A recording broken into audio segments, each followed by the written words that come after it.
poured from some 100 factories, reaped from some 1,000 farms, spewed out in fantastic abundance by American labor and machines. The supplies for war are heaped upon an island base in the South Pacific. All the world knows its name, Guadalcanal.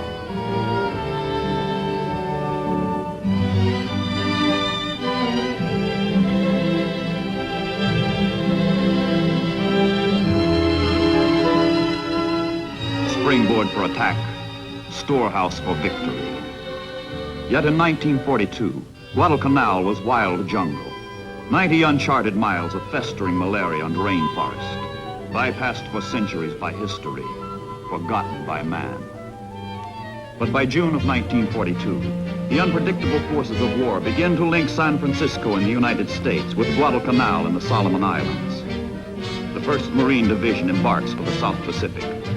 Destination, New Zealand. Mission, undetermined. Somewhere, on some unspecified battleground, sometime in the uncertain future, the untested Marines will clash with the tested soldiers of Japan. But first, the tedious ordeal of the convoy. Uneventful, interminable weeks at sea.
The ocean lifeline to the South Pacific is the war's longest and the war's most tenuous. Stretching 6,540 miles from California to New Zealand, it ties Australia to the United States. Break this line, stop the ships, and Australasia and Asia will be forever Japanese. Across the world, from the islands of Japan, other convoys, other soldiers leave for the unknown and sail away to war. They too set a southerly course for islands with names unknown to the men who must fight and die on them. For them also, the routine of shipboard life, the placid prelude to carnage.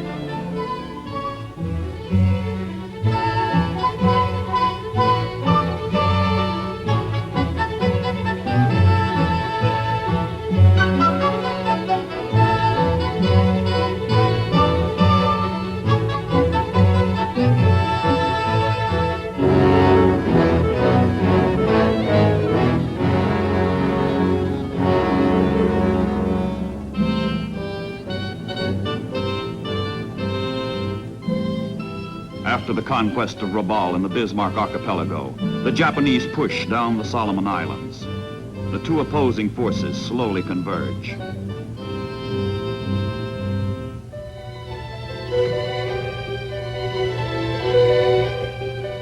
Early in July 1942, a lone American plane sets in motion a chain of events which will bring those forces together at a place which neither side has foreseen nor planned. On obscure Guadalcanal, air reconnaissance reveals the Japanese are building an airfield which threatens the Allied supply line to Australia. What the plane has seen changes the course of the Pacific War.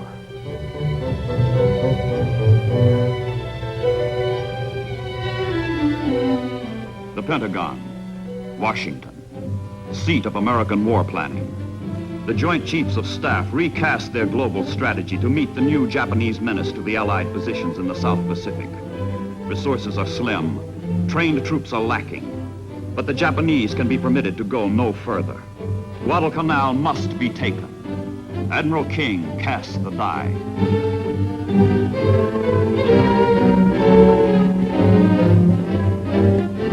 New Zealand lies in the shadow of the Japanese advance. For the United States forces stationed there, little time remains to enjoy the cordial hospitality of a sincere ally.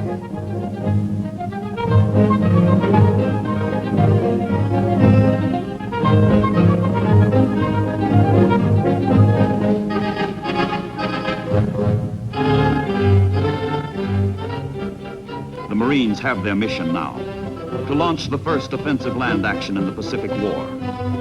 Under Generals Vandegrift and Rupertus, the 1st Division is ordered to Guadalcanal, ordered to seize the island and its airstrip. This means another convoy, but it is very different. This convoy, loaded and geared, sails for combat, sails for battle.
August 7th, 1942. Exactly 8 months after Pearl Harbor, the United States of America takes the offensive against the Empire of Japan. For the first time, the American overture to assault preludes invasion of the islands across the Pacific. The theme of the future is played on the beaches of Guadalcanal.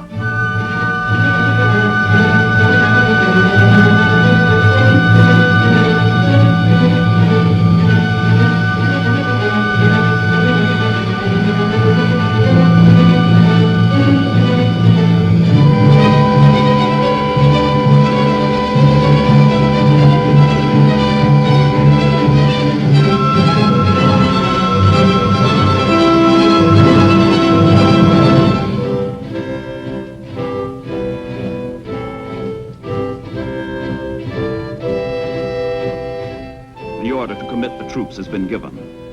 Land the landing force. The day of hit and run in the Pacific is over. The hour of hit and stay has come. The first American amphibious operation in World War II is enacted like a dress rehearsal. Bombardment has driven the enemy off the beaches. The Marines walk ashore, into the island.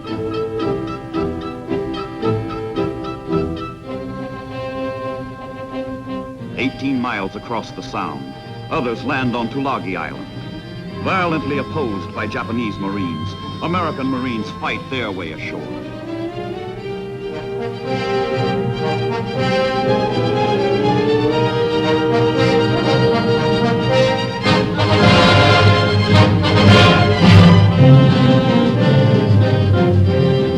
And in the air, the Japanese strike back swiftly, strike back hard. Bombers from Rabaul hit American transports before they can unload supplies vitally needed to sustain the landings.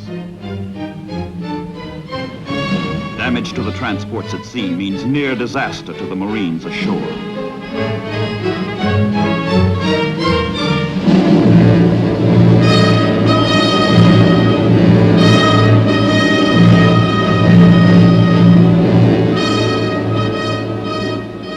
The shattered transports withdraw. Stripped of supplies, the Marines dare not waste a moment encountering their implacable, impersonal, hateful foe, the jungle. Now it begins, the toil and the terror that makes Guadalcanal not a name, but an emotion.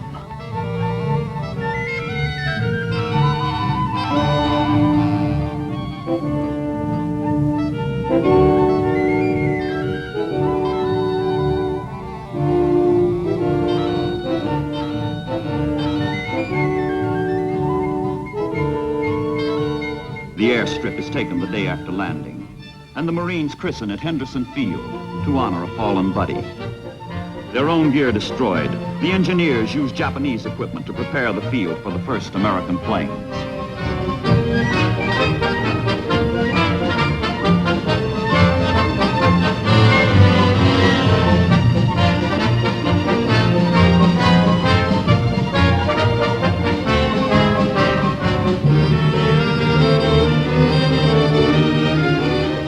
The Japanese reacted sluggishly on the beach. They unleash full fury from the sky. Their own field now menaces their own flank. They go all out to destroy it first, planning to retake it later.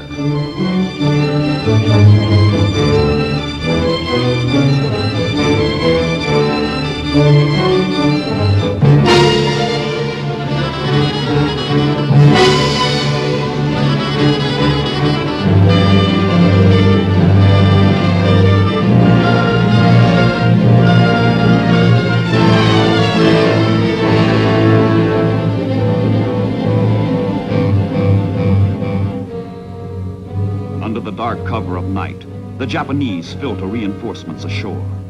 Special landing troops, Imperial Marines, crack units. Their general has warned. This is the decisive battle between Japan and the United States. A battle on which the rise or fall of the Japanese Empire will depend. No troops are better fitted than these to master the jungle. Fearless, these men have been schooled in stealth and infiltration. They are experts in ambush and concealment.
And the Americans? They meet savagery with savagery. They fight, and they fight, and they fight.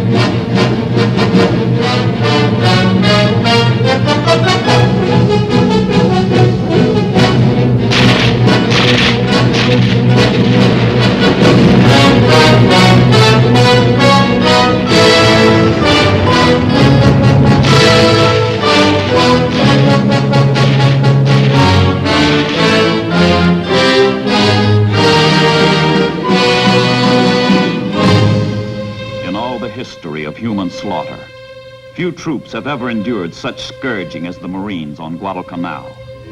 The casualties mount from the fighting, from malaria, from dengue, from the rot and corruption of the jungle, which knows not mercy.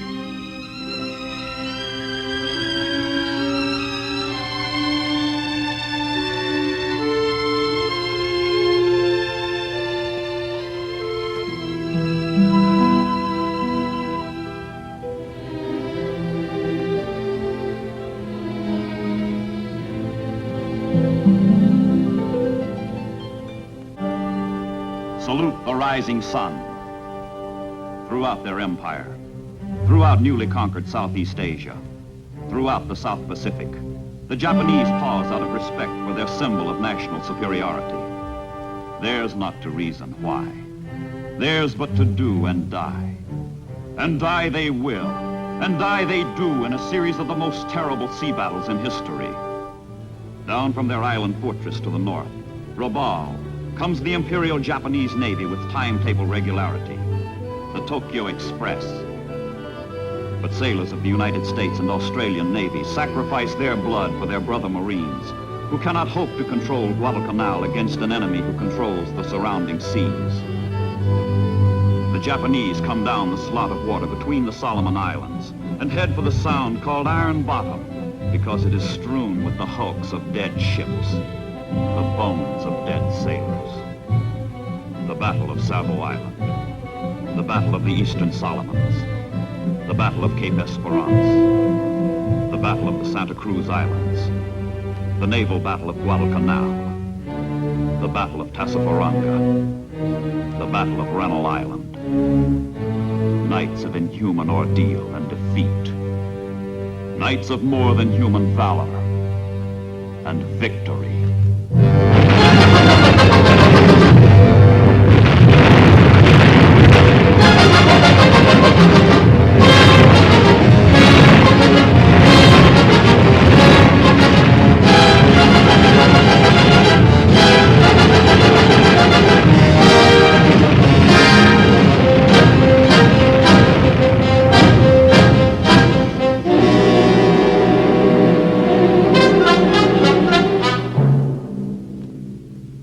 Guadalcanal is a running wound through which both sides bleed. A hemorrhage of naval strength, of men, of materiel. Far from the dying and destruction. Far from the sailors and Marines who fight and pray for victory and salvation.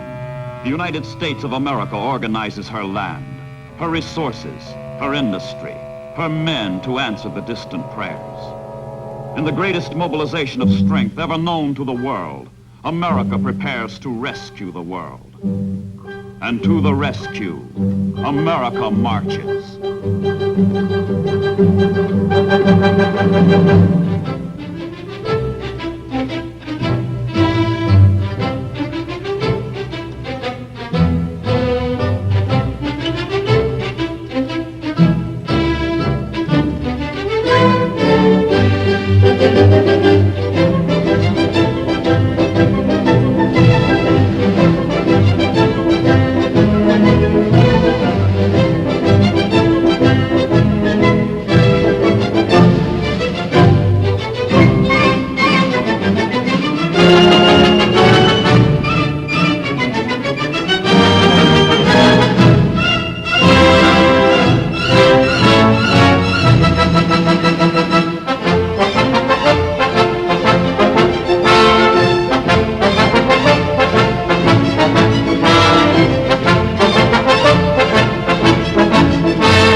And on Guadalcanal, another march.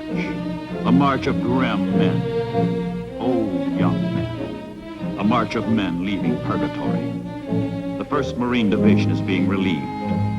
What's left of it. And on a lonely grave at Lunga Point, there is a prediction about the Marine who lost his youth. That when he goes to heaven, to St. Peter he will tell. Another Marine reporting, sir.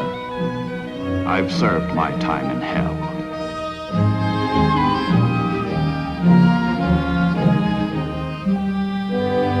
Admiral Nimitz, Commander-in-Chief, Pacific Ocean areas, flies down from Pearl Harbor to pay what small tribute is within man's province. If there was horror and ferocity, there was also courage and self-sacrifice. If there was death, filth and disease, the Marines turned the tide of war and stopped their enemy. The Japanese will advance no further. And as the surviving Marines wave goodbye, one of the greatest tales of heroism slips out of focus into history. To these men go the honors accorded the Greeks at Thermopylae, the colonials at Valley Forge, the British at Waterloo, and now, the Americans at Guadalcanal.